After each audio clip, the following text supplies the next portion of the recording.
Keeps You Alive is a 2018 Canadian horror thriller written and directed by Colin Minihan. It stars Hannah Emily Anderson and Brittany Allen, who funnily enough were both in the movie Jigsaw together. The movie follows a young woman fighting for her life as her wife's murderous intentions become evident. Dun dun dun! It's very dramatic. So the brief version, this is just a typical love story. Girl meets girl marries girl tries to kill girl and then proceeds to hunt her. It's all very romantic. But seriously, the acting is amazing both from Brittany Allen and Hannah Emily Anderson, and the story itself is straightforward but very suspenseful, especially in the first half of the movie.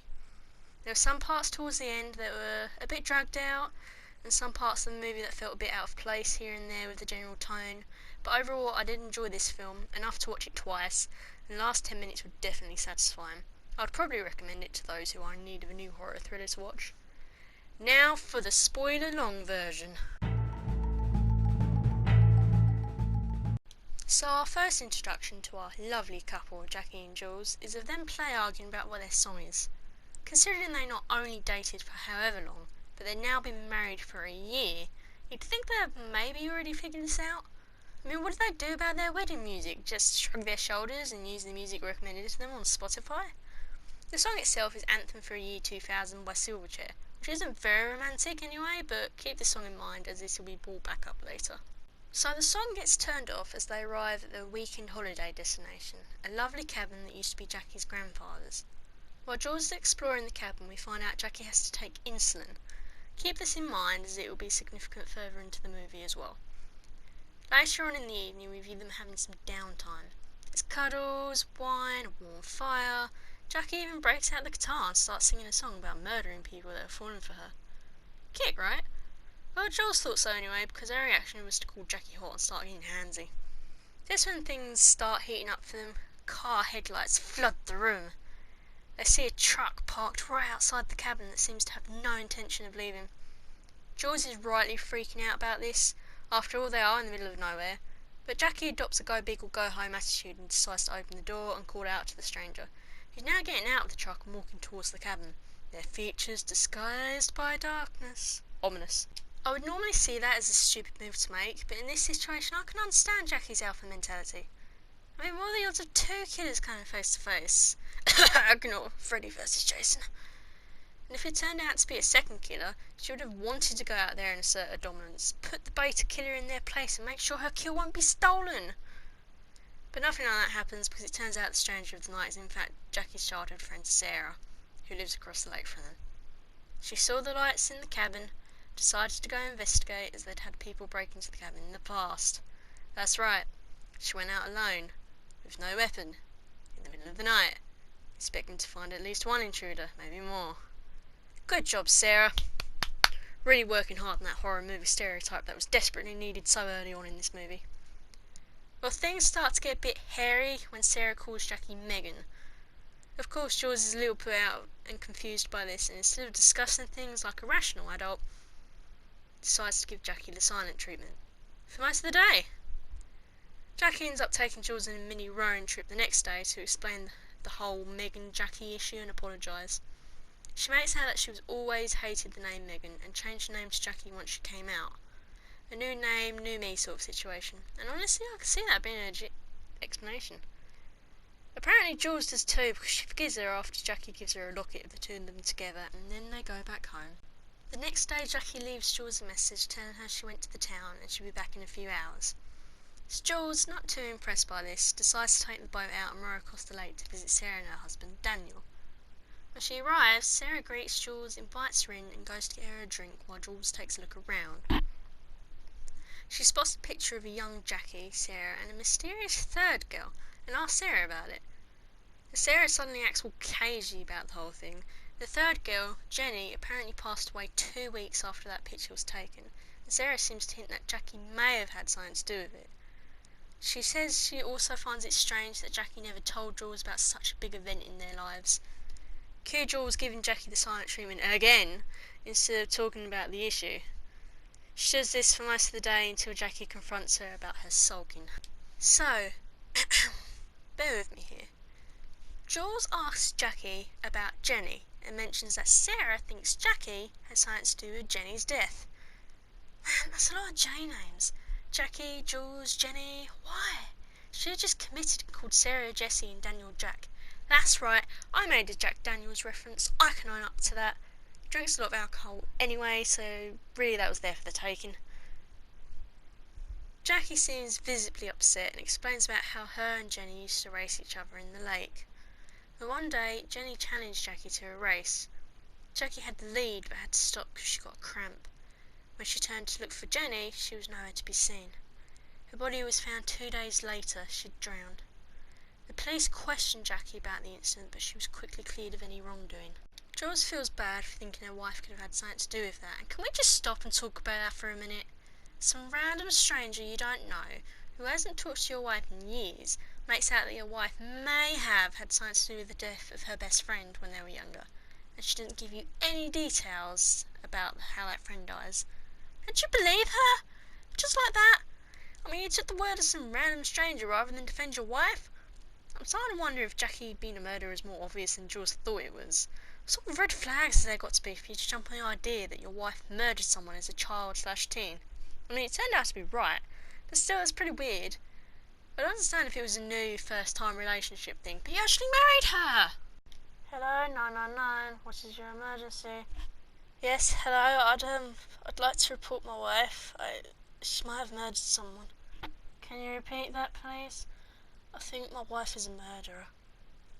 Okay. What has led you to believe that? Are you somewhere safe right now? Yes, my wife's old childhood friend Jessie, hinted at the possibility that my wife Jackie killed their old friend Jenny when they were kids. I'm sorry, so Jackie is a friend? Hold on. No, she's my wife. Jessie is the old friend. Okay.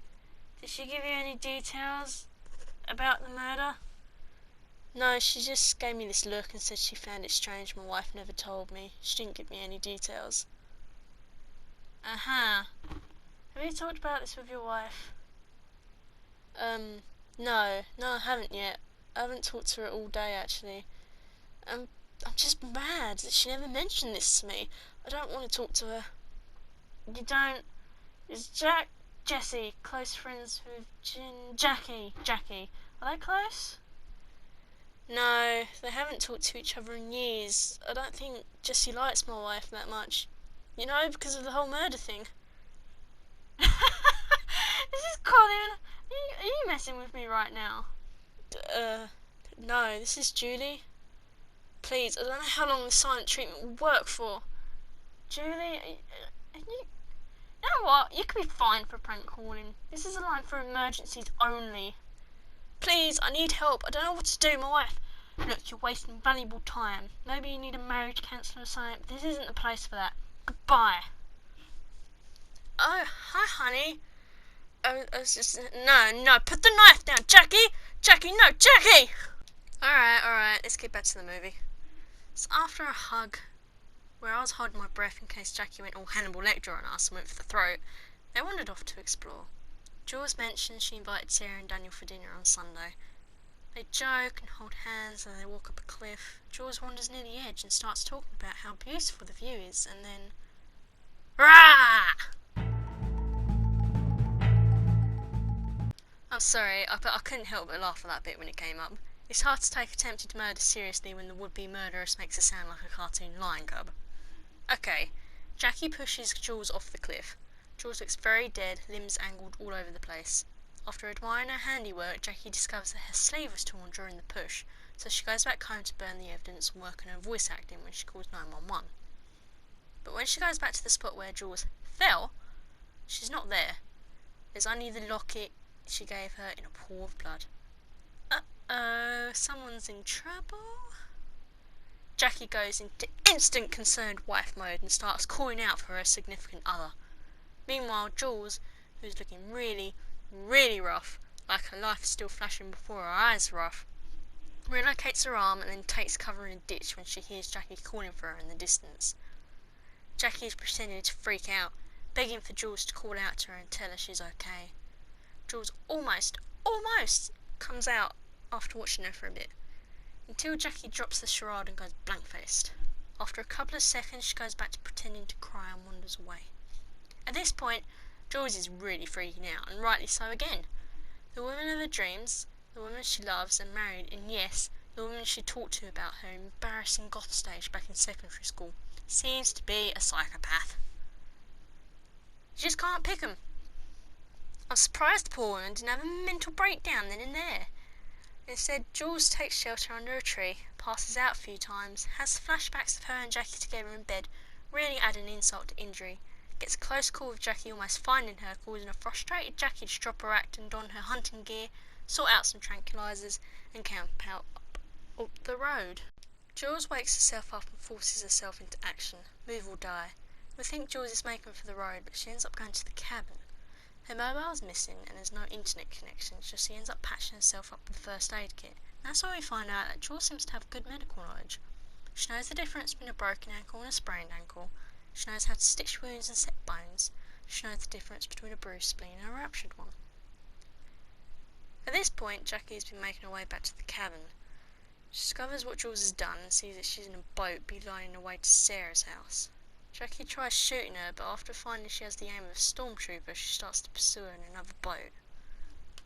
Of course, the lady high in bloodlust catches up with the lady that narrowly avoided rupturing her spleen less than 24 hours ago.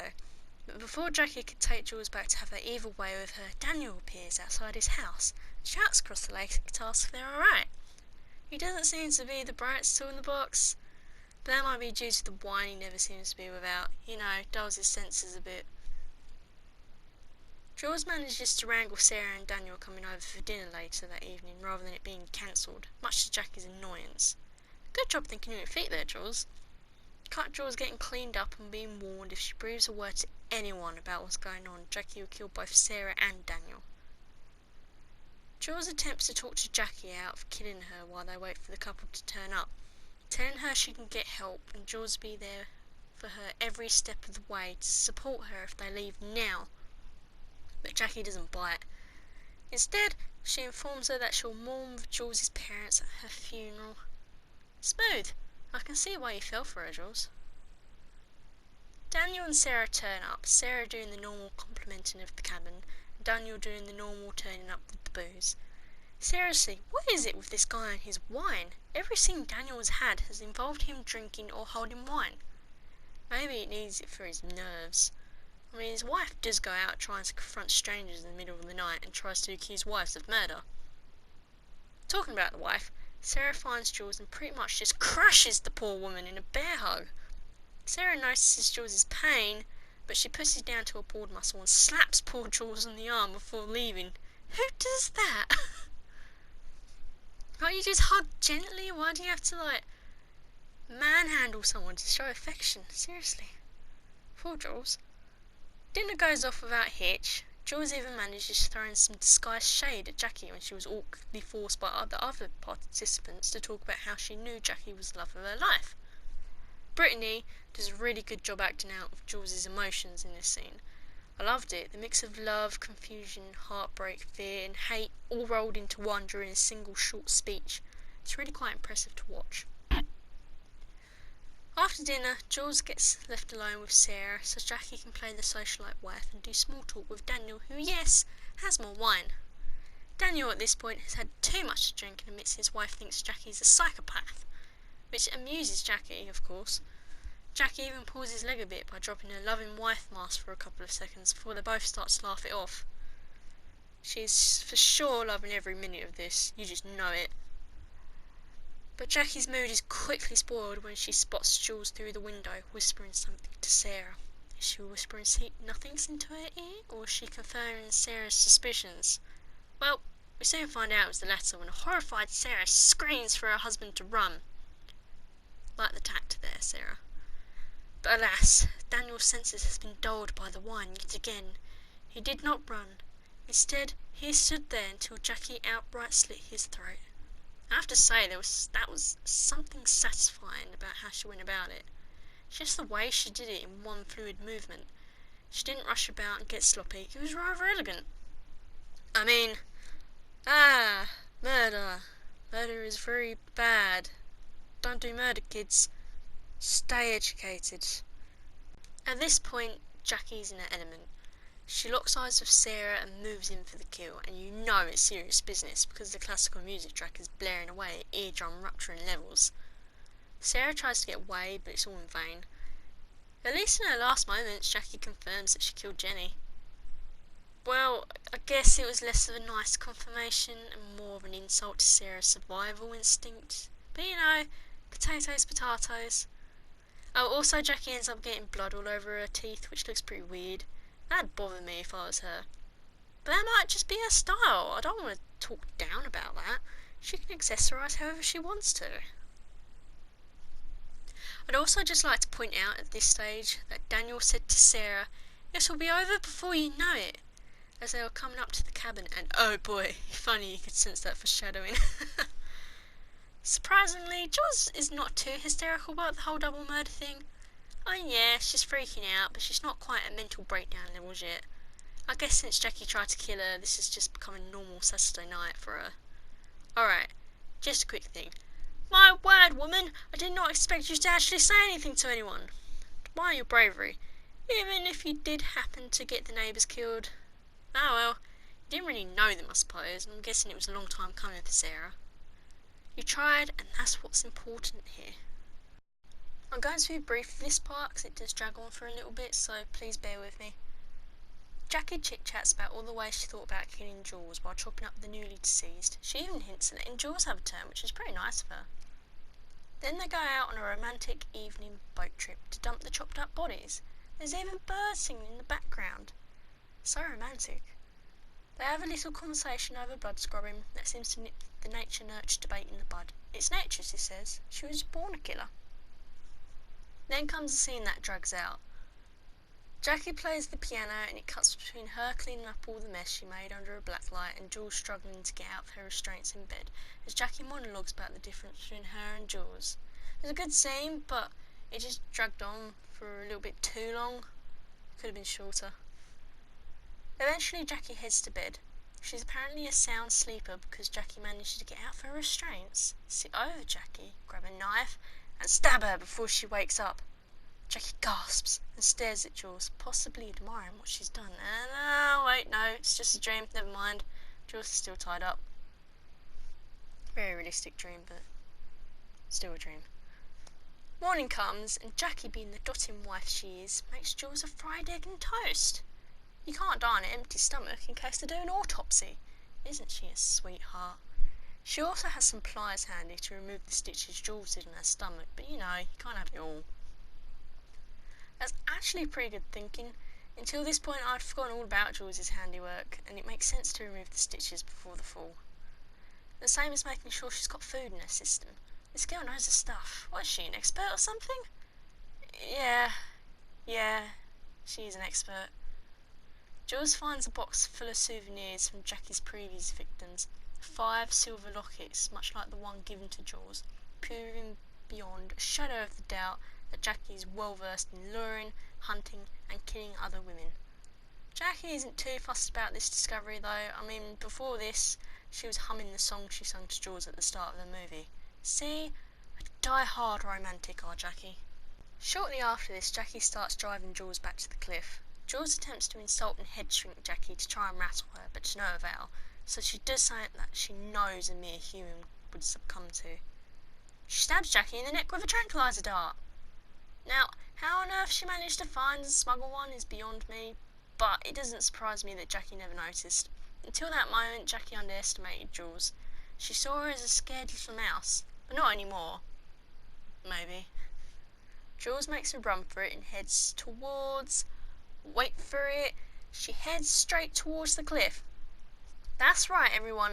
The exact cliff she was pushed down. And not only does she go to the cliff, but she stands near the edge as Jackie catches up with her. I don't know, maybe Jules was going to take the satisfaction away from Jackie and just jump if the dart didn't work quickly enough. You can't kill me if I kill myself. Ha, suckers. But luckily for Jules, the effects of the dart works and knocks Jackie out before she can push her. Or stab her. Jackie was pretty annoyed with the whole dart in the neck incident. I think anyone would, really. Jules takes a few minutes to make sure Jackie's actually unconscious and not just putting her award-winning acting skills to use. and let everything that's happened to her the past 24 hours really sink in before she takes the car and skedaddles. It isn't until another car passes by her that you know for sure she has actually escaped with her life.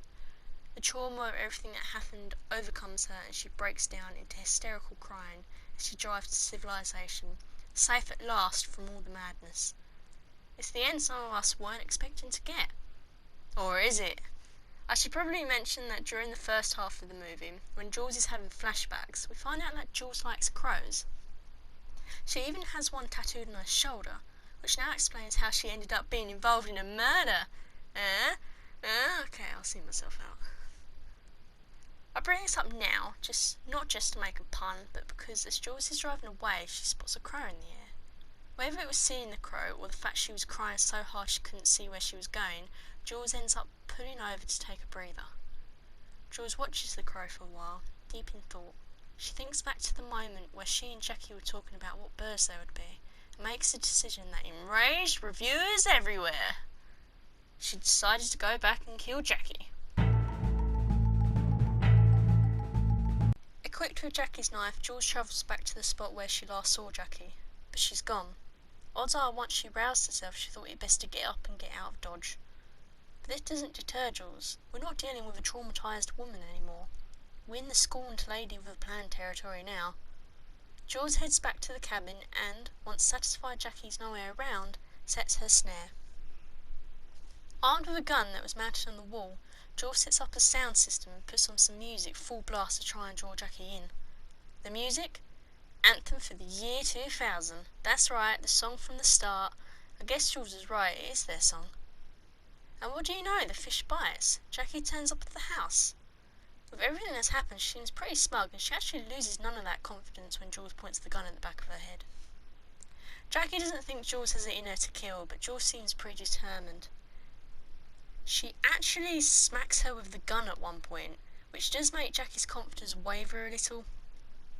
So Jackie changes tactic and tries to make out the gun will kick back bullet shrapnel that will rip apart Jules' face. This does put a little damper on Jules' murder plan, but she fires anyway. Brave of you to assume Jules is that concerned about living right now after her life was so violently turned upside down. Jackie manages to jerk the gun out of the way just as the gun is fired and it becomes a tussle for the weapon. But it isn't long before Jackie realises that Jules is hulking out on adrenaline strength, so she goes from fight to flight and runs up into the attic as Jules fires after her. Seeing where she went, Jules decides to do the smart thing and wait it out. Oh, hang on, no she doesn't. She decides to go up in the attic after her. Jules, no! That's just asking for trouble. She's got more of an advantage up there. Retreat! Retreat! But she does not retreat. She advances. Only it turns out, of course, Jackie never went up there. She set her own trap and was waiting for Jules to start climbing up. 1 minute she was standing there, watching Jules climb up the ladders, and the next... Rah! I kid you not, she made that noise again.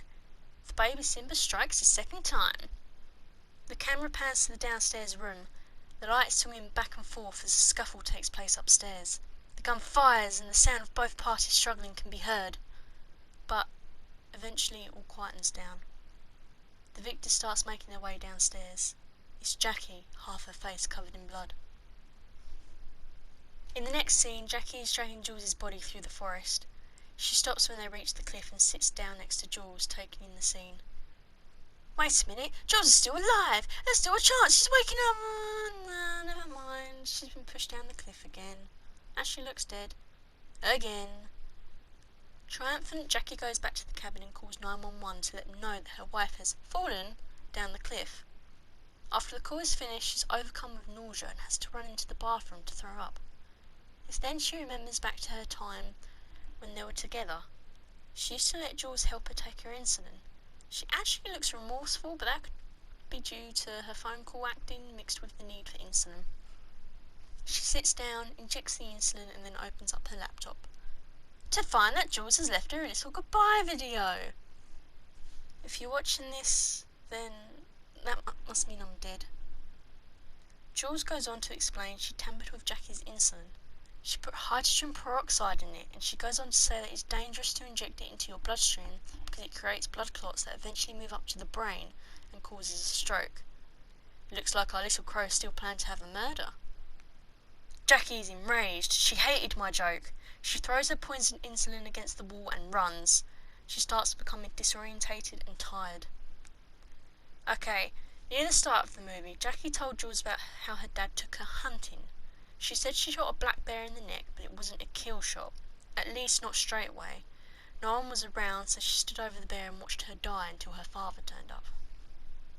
I bring this up now because as Jackie is running, she starts hallucinating the black bear she killed when she was younger. She relives that very moment, remembering how she aimed at the bear. When the younger her pulls the trigger, the older Jackie falls to the ground. The stroke has begun. After a minute of struggling and imagining her younger self watching her die, just like she said she watched the black bear struggle and die, she finally falls still. Everything is silent in the woods. I guess we have no real winners here, guys. Just goes to show that murder doesn't put— Wait a minute, is Jules still alive? That was a gasp. Yep, she breathed. Jules is still alive. Maybe she should start liking cats with the amount of life she seems to have. And the credits roll, playing the song Bloodlet, the one Jackie sang for Jules.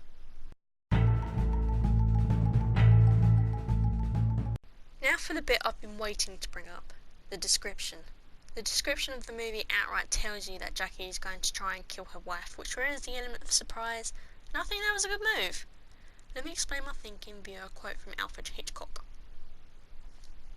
There is a distinct difference between suspense and surprise, and yet many pictures continually confuse the two. I'll explain what I mean. We are now having a very innocent little chat. Let's suppose that there is a bomb underneath this table between us. Nothing happens, and then all of a sudden, boom, there is an explosion. The public is surprised, but prior to this surprise, it has seen an absolutely ordinary scene of no special consequence. Now, let us take a suspense situation. The bomb is underneath the table, and the public knows it, probably because they have seen the anarchists place it there. The public is aware the bomb is going to explode at 1 o'clock. There's a clock in the decor.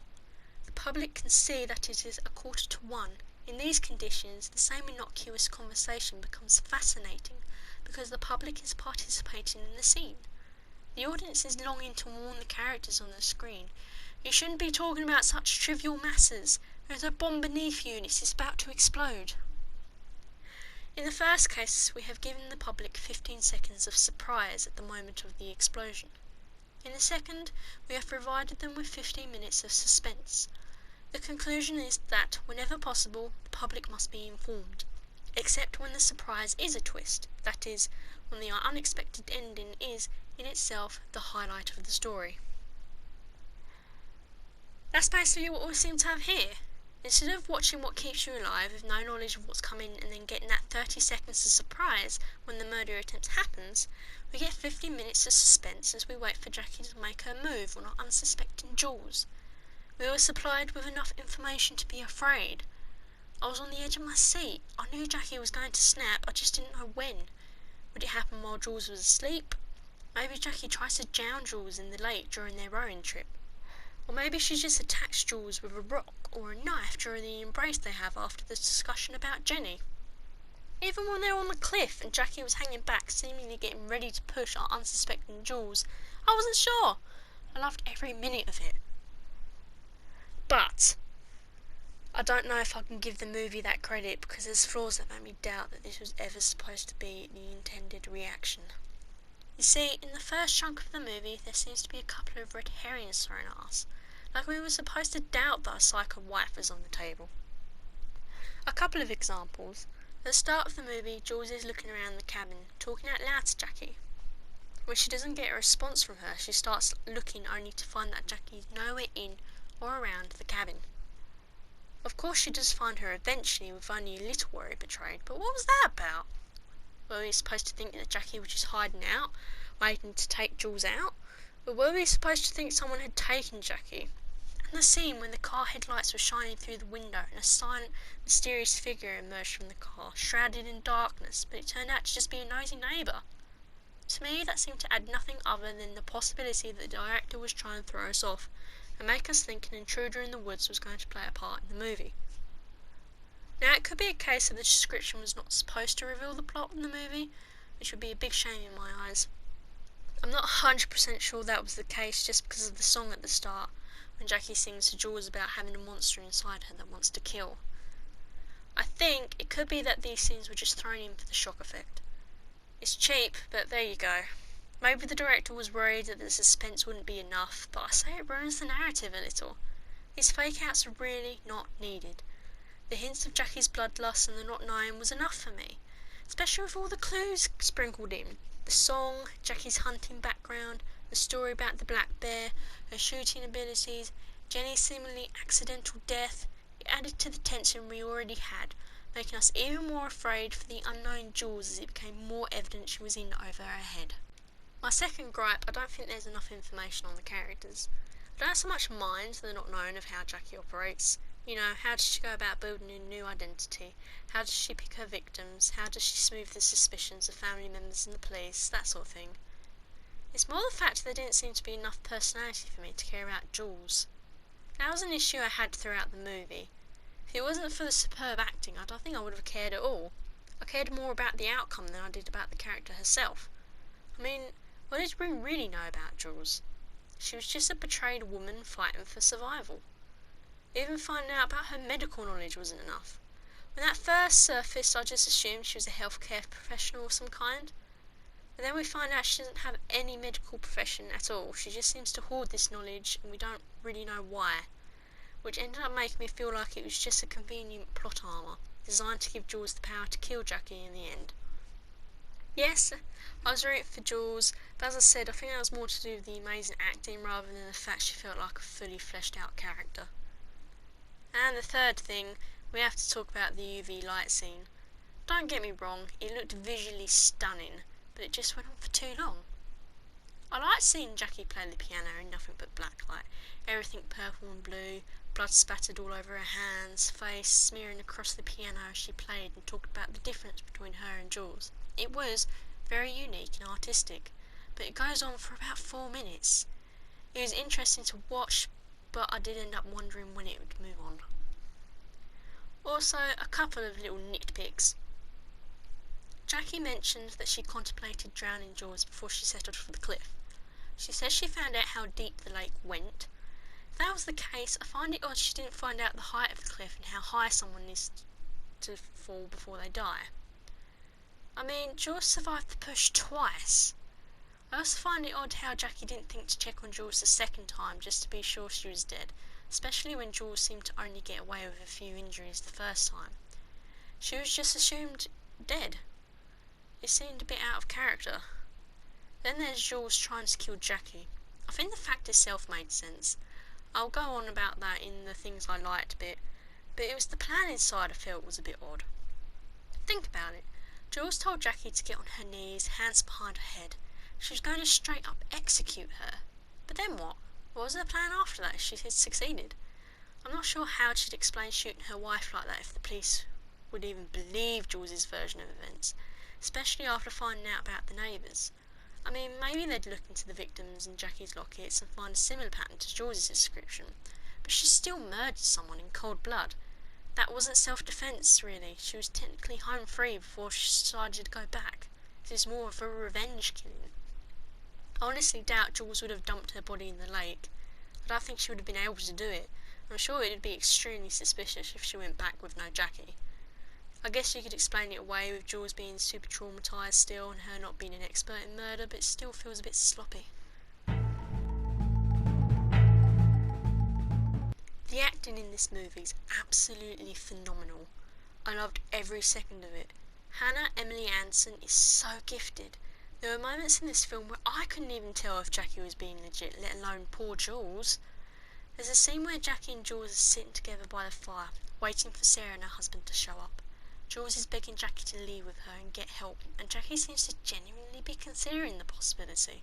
And then, with that same look of warmth in her face, she starts talking about her first wife and the accident she had. Even at the end, when Jackie is looking in the mirror thinking back to her and Jules' time together, tears running down her face and her having to throw up, I had no clue whether she was actually feeling regret or not. Did she actually feel guilty with this murder, or was she just acting and overdue her insulin shot? Who knows? It was amazing. And Brittany as Jules, My word, it's like she was actually pushed off a cliff by her significant other. There were little movements in the movie I loved seeing, like Jules getting on and off a chair to get on her knees and her running through the forest. It actually looked like she was stiff with pain and ache. Even though I mentioned previously I felt no real connection to Jules, my heart bled for this poor woman because of Brittany's acting. I believe she was in pain both emotionally and physically. I may have not known much about Jules, but Brittany made the emotional and physical trauma so real, which is what made me root for her more than I would have. I also loved how smart the two main characters were. It was really quite refreshing. My first thought when I saw Jackie get out a gun to go hunt Jules was, here we go, she couldn't execute plan A, so she's throwing caution to the wind. But then I saw her loading the gun with tranquilizers, and I was impressed. She was still being careful. The same with when she undid Jules' stitches. I hadn't even thought of that as looking weird after Jules had fell. I completely forgot. It was good thinking. I also like to think Jackie threatened to kill Sarah and Daniel if Jules breathed a word, because threatening to kill Jules would be pretty pointless seeing as she was planning to do it anyway. But the quick thinking award has to go to Jules for me. She goes back to the cabin to patch herself up. She tries to look for her mobile, and when she can't locate it, she goes for the laptop to try and get help. That was smart, and another thing I didn't really think of. It was just a shame there was no Wi-Fi, but she tried. And she actually told Sarah what was going on, which I did not expect at all. You can argue that was a dumb move, especially after how it ended, but like I said, she tried. In fiction and real life scenarios, the bad guy usually tells their victim, tell anyone and I'll kill them, which scares them into complying. Usually they're empty threats. It's just unfortunate for Jules that it wasn't this time, but I was impressed that she actually had the courage to try. There was one thing that a lot of reviewers thought was stupid of Jules, and that was her going back after escaping Jackie's clutches. She was out of harm's way. Why would she go back and kill herself? That was foolish and stupid. It ruined the movie for me. Stuff like that. I personally would say yes, it was a risky move, but I wouldn't call it dumb. I thought it was good character growth, actually. Think about it. Jules was the little bird. She was scared beyond her mind and heartbroken. Until this point, her only goal was to escape and never look back. But she probably realised by the time she got to the police, Jackie would have been long gone. Sure, they'd look for her, but would they actually ever find her? She seems like the type to know how to vanish and reinvent herself. It seemed clear that Jackie would never stop what she was doing. She'd continue hunting and killing people until she was either caught or killed. So instead of running away and allowing other people, like herself, to fall into Jackie's clutches, she decides to take responsibility and kill her, prevent her from ever hurting anyone again. Yeah, her going up into the attic was a pretty dumb move, but the rest of it I applaud her for. She ended up succeeding in her mission too. Although, how she's going to explain the situation to the police and not get arrested is beyond me, especially after that incriminating video was left on the laptop. Oops. So overall, I give this movie a 6 out of 10. Thank you so much for watching my review. It took forever for me to do. Trial and error being my first one, and it didn't really help that my editing software thing just kept deleting parts of my commentary, which was really not helpful, and it was quite stressful. And it's currently like 1 in the morning. I've just finished doing this. It was a lot of fun. I'm hoping to make this series. Of course, I've called it Spinning the Popcorn movie reviews, and it's really enjoyable. I've had a lot of fun with this. I wrote the script up. Yep, I wrote a script so I could be prepared. Couldn't tell by the way I stumbled through some of my words, but I persevered. I just really hope that you enjoyed it. I enjoyed making it, and again, thank you for watching, and I'm hoping to make more of these soon. Maybe even do book reviews, game reviews, TV series reviews, stuff like that. We'll see how that goes though. And here's to my first review video. Ooh.